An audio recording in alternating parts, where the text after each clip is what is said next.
Oh, so you didn't realize we're sharing a computer? I pointed to the screen, where a half-open chat window was visible, showing someone named Vitako 1985. Lena froze in the doorway of the kitchen, teacup in hand, her expression like a deer that's just spotted headlights totally caught off guard. Huh? She murmured, her voice barely above a whisper, thinner than the blade I accidentally cut myself with yesterday while rushing through a quick shave. That your Angela? I slammed my palm on the table. Angela. From Facebook, the one who loves moonlight walks and dreams of a passionate prince. The one who went berserk at school if I looked at another girl as if I was going to steal her soul. You remember, right? You said something like, "It's a betrayal to just look at someone with lust." And your eyes sparkled as if I'd already looked at every woman within a 5-kilometer radius. I mean, yeah, I couldn't help but laugh. I thought, if I'm crying and a girl tells me, "Get well soon," and I thank her with a smile, does that count as cheating too? Does it have some hidden intimate meaning? Back then, I was like, nah, let it go. Everyone's got their quirks. So I played by the rules.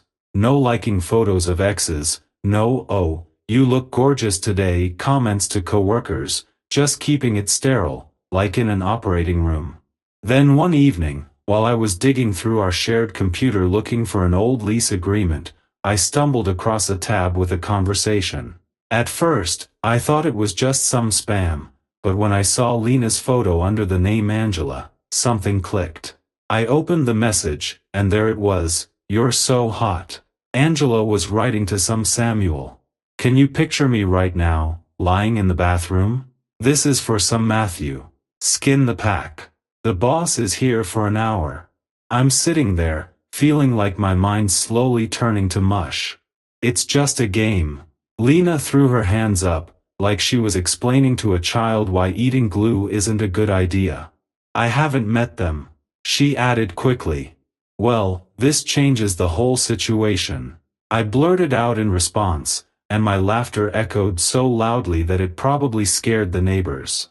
Well, hold on. So, if I start texting some Catherine like, "Wow, those lips of yours, I can only imagine what they could do, but don't sleep with her," is that still cool? Lena's face went red. No, that's different. Different where? My voice cracked.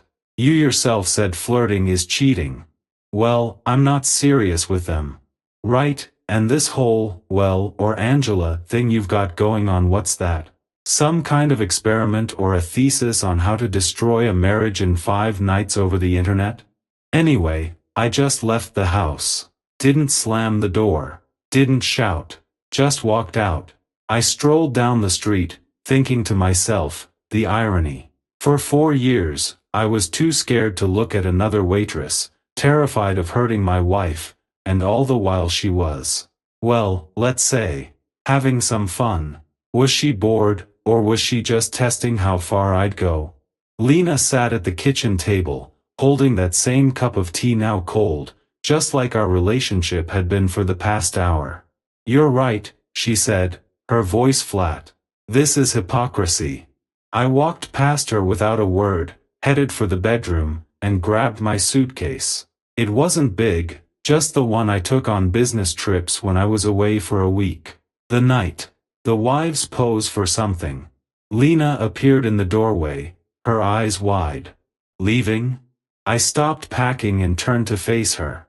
Is that all? What is it? She asked. Well, what do you think should happen? I shot back.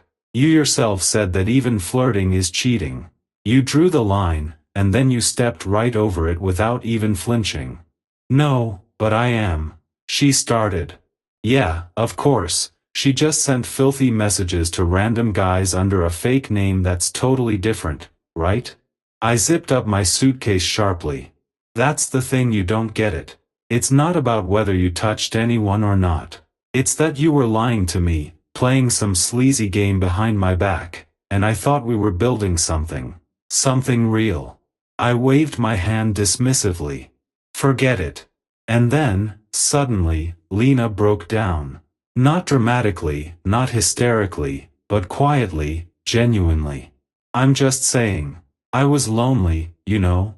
I stood there for a second. I, too, had felt lonely at times, but for some reason, it never crossed my mind to solve it by exchanging dirty messages with random women. She didn't respond, and I grabbed my suitcase and car keys and walked out. Now, 3 months have passed. Lena hasn't called or written.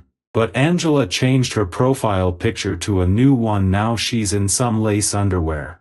So, guys, if you ever decide to set an ironclad rule in your relationship, make sure it's not rusty.